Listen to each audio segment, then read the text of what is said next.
France 2020. Dans le charmant bourg de Balma, la vie semble être des plus tranquilles. Et pourtant, ici comme ailleurs, le confinement affecte jusqu'aux moindres aspects de la vie de ses habitants. Aujourd'hui, nous irons à la rencontre d'un Français moyen, confiné. Excusez-moi.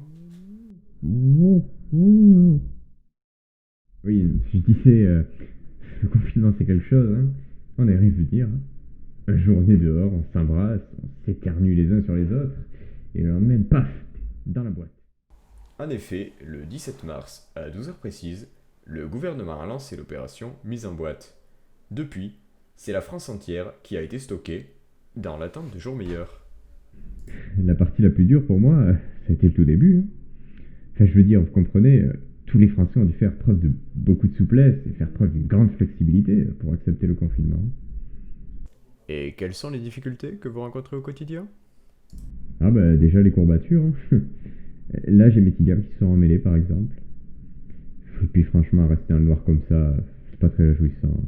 On voit pas ce qu'on mange et on perd toute notion du temps. Mais en termes d'habitude, euh, comment considérez-vous que votre vie est impactée? Vos études? Je vous cache pas que c'est très difficile, hein. Accéder au clavier depuis la boîte, c'est une vraie difficulté. Et autant dire que scolairement, je me prends carton sur carton, hein.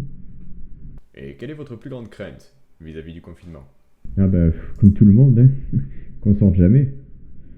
Ça dure une semaine, puis un mois, puis une année, peut-être éternellement.